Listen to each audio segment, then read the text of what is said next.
Okay, audience, I want you to picture this. Our family had just arrived at our campsite in Baxter State Park up in north central Maine. Okay, one of the wildest places in the Northeast. There's no paved roads, no electricity, no running water, no cell signals, no Wi-Fi. So none of that. Just miles and miles of deep forest. And one thing we'll also mention, if you're a hiker in the Northeast, this is a very special location for you if you know what the Appalachian Trail is, because this is where it ends.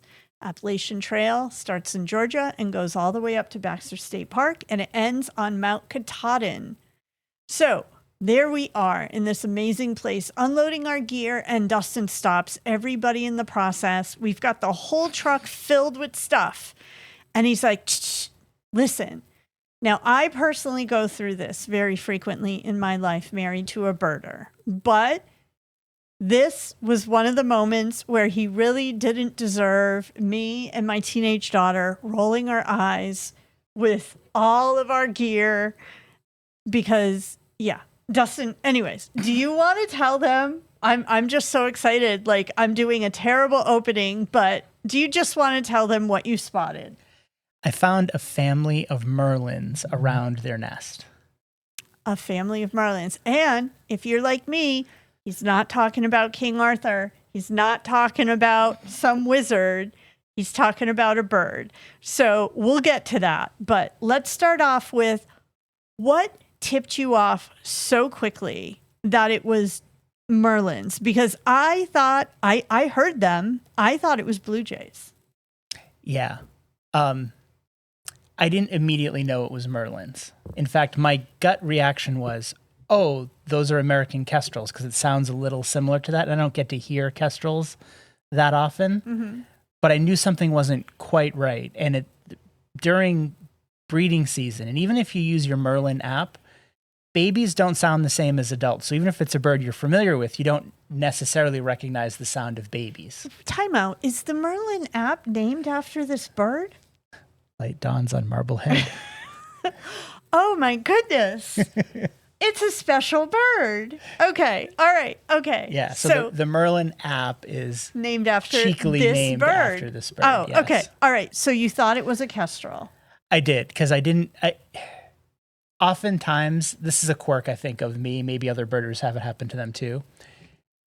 Sometimes the thing that draws my attention isn't the call I recognize, but it's the call I know that I don't recognize. And so the call of in this case, baby Merlins jumped out at me.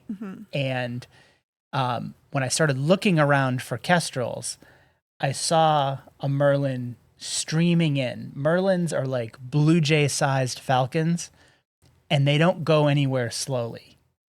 These birds were streaking in about every 15 minutes like a tiny little fighter jet with their wings back and elbows pointed.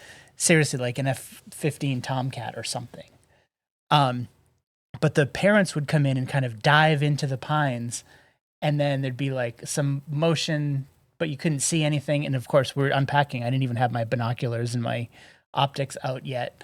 But I knew there was something there. And I've said on the podcast before that you have to trust your instincts to kind of be able to triangulate where a sound is coming from.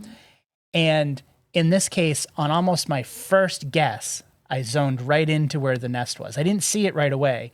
And it took me like 2 days until I confirmed it was in that spot. But I zeroed in on where I thought the sound was coming from, and it was coming from more than one location.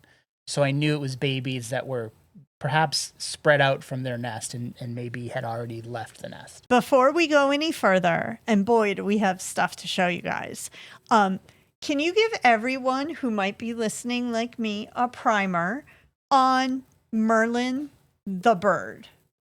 Sure. Merlins are one of our smallest falcons. So they're maybe just a tick bigger than an American kestrel, but they're basically the size of a blue jay, about 10 to 14 inches. They're small, fierce falcons. They're found across North America, Europe, and Asia, but not in high numbers. So they're uncommon across most of their range. We've had Merlins here on our lake a couple of times, but I've only seen them twice in maybe 15 years here. So they're not that common, and they tend to breed further north. So this was really on the southern edge of their breeding habitat. So I felt really lucky to find them there.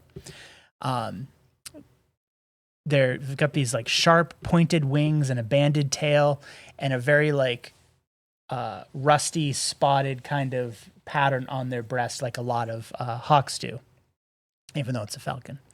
And they've got these rapid piston-like wing beats, far faster than kestrels or larger falcons, which is why once I saw it, I realized, oh, it needs to be another bird, another falcon like a kestrel, but about the same size. And that really just meant Merlin. There's no other candidate for that. No other suspect.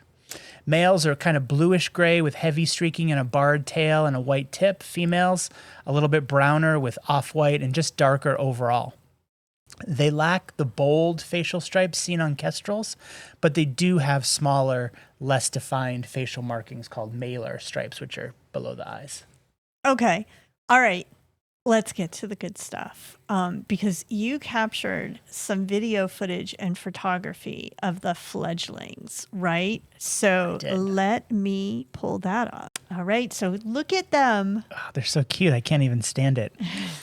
So these fledglings were branching, and that's a behavior where they've left the nest, but they can't quite fly yet. They might be able to fly a little bit just to get up a branch or two, but really they kind of like tumble down a branch, climb up the trunk, climb out the next branch, and just sort of like spread out to keep away from predators. And you might even be able to hear the green flies that were in the background. And when you get fed freshly dead songbirds, there's definitely some stuff up in the trees that would attract flies. So moving around helps them move away from those annoyances, just like people would try to get away from them. I noticed this guy isn't in one of the spruce trees. No, so he had actually tumbled down out of one of the spruce trees into this other tree for a while and then gradually climbed back up. But every day when I went back, he kind of had returned to the same general area where I had found him initially. So they use these controlled hops, flaps, and really test branches to strengthen their muscles, improve their coordination, and work on their gripping of, branches, right? They have really strong talons for feet, and we're going to see them in some of the clips here. But the talons are so big and so strong, they're almost oversized for their body, which makes it probably a little bit challenging to grip onto a branch, more so than a songbird might. But they go through this branching behavior for up to 10 days, depending on the species and how long they stayed in the nest. One of these babies was staying right by the nest against the trunk of a tree. Look at his feet. Yeah, look at those. They're little, like, toe knives. So these fully perched fledglings, they're hopping around awkwardly, calling loudly, because they spread out so much. They also have to announce to their parents where they are so that they can be found to be fed. So the parents, when they were screaming in from overhead, they would also be calling loudly, like, "Wah, wah, wah," as they flew often from one end of the lake right over our cabin to this forest edge to feed the babies. And so I would hear the parents coming, but I would grab my camera and run over. The parents would sort of like drop off the fast food, the dead songbird that they had caught. By the way, they typically catch their prey mid-flight. So they're not trying to surprise their prey and catch them from behind or above.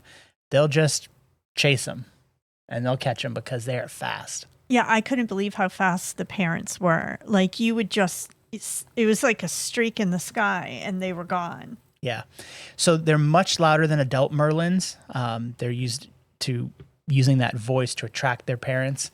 And this moment is pretty rare because as a birder, I only see Merlins a couple times every few years, but to see them regularly and this intimately with the babies right around the nest, it was really special for me. I think it was special for everyone. I loved how everybody in the campground would get excited, especially when the parents would show up. There'd be all kinds of commotion in the trees. So, for people who weren't like you and out there frequently really kind of keeping track of where they were, those moments made it easier for average people like me to spot them. But, one of the things that you talked about with us when we were there was just some of the other reasons why this bird in particular, it was really special for us to get to witness a Merlin family and raising their young, and why for this bird, that's really kind of an accomplishment. So do you want to kind of reiterate for our audience some of the things that you were talking about with like our daughter and with us about these birds? Yeah, a Merlin is not typically a bird you can like plan to go see at a known location. They move around a lot. They're fast hunters. Yes, you might see them now and then, but really hard to plan for. Mm-hmm. But so it was special to be able to find one, but especially to be able to see one in its breeding habitat at that young age, see the calling behavior. All of it just added up to a great birding experience. Okay. And unexpected. This one was also, when I found it, I went and spoke with the park ranger to say, hey, did you know there were Merlins nesting in that tree? And she had no idea. Oh, really? She said, oh, yeah, they've been calling for a couple of days, but I didn't know what they were. And before I had even located the nest, I sort of showed her exactly where I thought the nest was, and it was that spot. So when you can, find something and, on your own without going to a known location, to me, that's the best kind of birding. It's the most rewarding kind. Mm-hmm. And then to be able to share that with people so others can experience it is really great. And then lastly, Merlins were once in serious decline, especially during the 20th century. Just like a lot of other raptors, they were impacted severely by the use of DDT and other pesticides that caused their eggshells to thin and really reduce their breeding success. So thanks to environmental protections and the ban of DDT, they've rebounded significantly in both the US and Canada. So they are considered a conservation success story, especially in the northern forest of the US and the boreal zones of Canada. And they're just not easy to observe. Their flight is incredibly fast. They blend in really well. You can see their camouflage is superior. So they're really tough to see. And I can probably put up some photos from last summer when we had them nearby as well. Okay. So, you talked a little bit about why it's kind of special to be able to bird these birds, because they're not necessarily easy to find. But was there anything about this experience that kind of stood out to you on a personal level, even after all these years of birding and seeing all kinds of surprises, or any personal kind of reflections or anything that you have? Yeah, for me, it was witnessing behavior that's deeper than you come across in almost all of the field guides. The field guides that all of the great field guides give you like the basic information about a bird, but you'd really have to go deep into the literature to find like nesting behavior and stuff for a bird like Merlin. And birders, we like reading about lots of species. We don't usually dive into a singular species like that. So to be able to see those behaviors up close, hear them, see what was going on, and connect the dots about behaviors we've read about from many species, but to see it in this specific species, that was really great. Lastly, to our listeners, have you ever come across fledglings in the wild? We'd love to hear your experience in the comments.